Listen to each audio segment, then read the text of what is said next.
So I had to tell him that, and I didn't know how to do it except write a letter. My mother had left home many times for other roles. Why should this be any different? But this time it would be years before she would return. Again, I remained with my father, who was then a neurosurgeon in Los Angeles. I was 10 years old.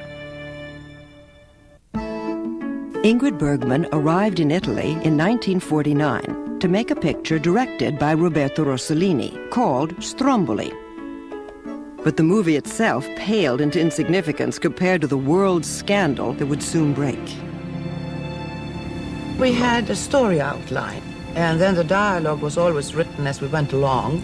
My leading man was a fisherman, and he thought he was going to work in the crew. He had no idea that he was going to become my leading man.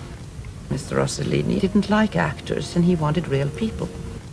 I said, all the close-ups has to be from this side. And he said, are you out of your mind? I shoot my picture the way it suits me. I don't care which side of the face it's going to be on.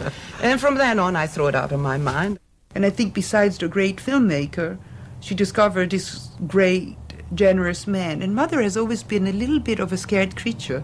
She was always very shy and a little bit scared of people and a little bit afraid of authority.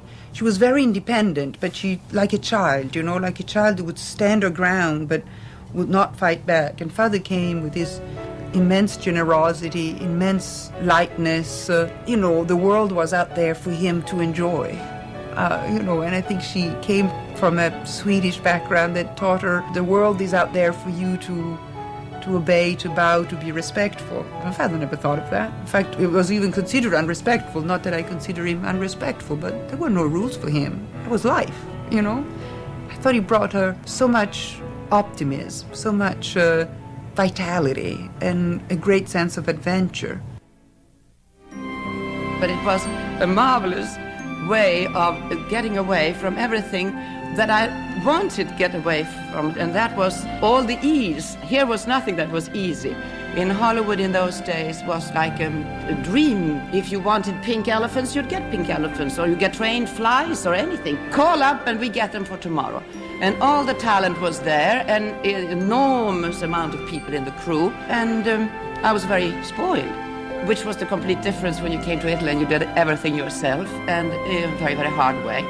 But that is what I wanted, and I got what I wanted.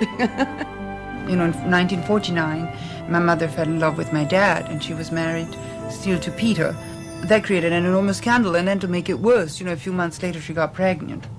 She wasn't married, and she wasn't even divorced from Peter.